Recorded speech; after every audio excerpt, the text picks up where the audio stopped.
আমরা কোরআন দিয়ে আজকে কোরআনের পরিচয় নিব। কোরআনকে জিজ্ঞেস করবো যে কোরআন তুমি তোমার পরিচয় দাও। আমরা কিছু প্রশ্ন করব, দেখবেন কোরআন অবলীলায় উত্তর দিয়ে দিচ্ছে। তো শুরুতে একটা কথা বলে রাখা ভালো, আমরা কিন্তু কোরআনকে আমাদের বাংলাদেশে কোরআন শরীফ বলি। কি বলি? কিন্তু কোরআনে কোথাও কোরআনকে কোরআন শরীফ বলা হয়নি।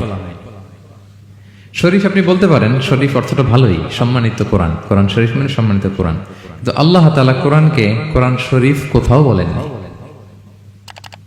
আল্লাহ তাআলা কোরআনকে কোথাও বলেছেন কোরআনে মাজিদ, বাল হুয়া কুরআনুম মাজিদুন ফি লাওহিম মাহফুজ।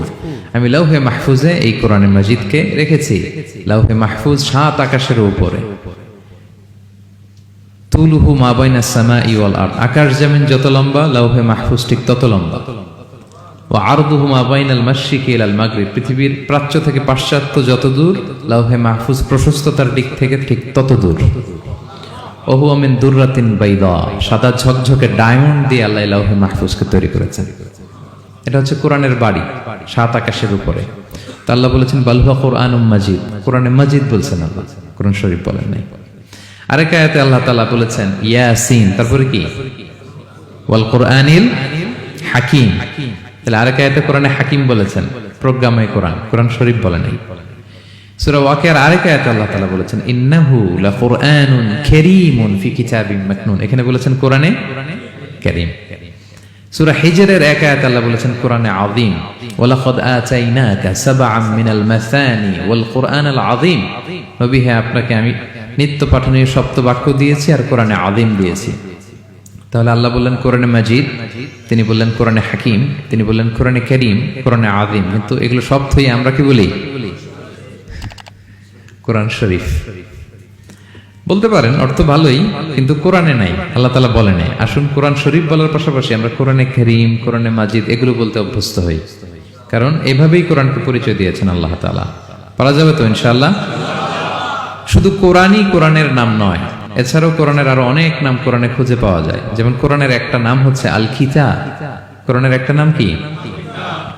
আল্লাহ তাআলা বলছেন মা ফাররাতনা ফিল কিতাবি মিন শাই, এই কিতাব, এই কোরআনে আমি কোনো কিছু বাকি রাখি নাই, সব বলে দিয়েছি।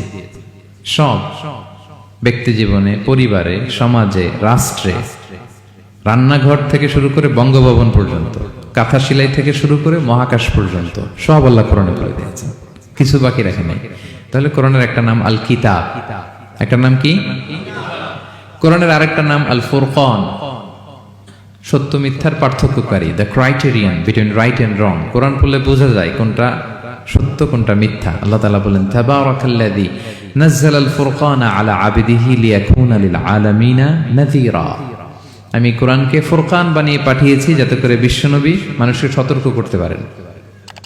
তাহলে একটা পেলাম কোরআনের নাম আল কিতাব, এরপরে দ্বিতীয়টা পেলাম আল ফুরকান। কোরআনের একটা নাম হচ্ছে আয-যিকির। আমরা অনেকে মনে করি শুধু সুবহানাল্লাহ, আলহামদুলিল্লাহ এগুলাই জিকির, না, কোরআনটাও একটা জিকির। কোরআনের একটা নাম হচ্ছে জিকির। আল্লাহ তাআলা বলছেন ইন্না নাহনু নাযালনা যিকরা ওয়া ইন্না লাহু লাহাফিযুন, নিশ্চয় আমি এই জিকিরকে মানে কোরআনকে নাজিল করেছি, আমি এই কোরআনকে সংরক্ষণ করব। তাহলে কোরআনের একটা নাম পেলাম আল কিতাব, একটা নাম পেলাম আল ফুরকান, একটা নাম পেলাম কি? জিকির। এরকম অনেকগুলো নাম কোরআনের আছে।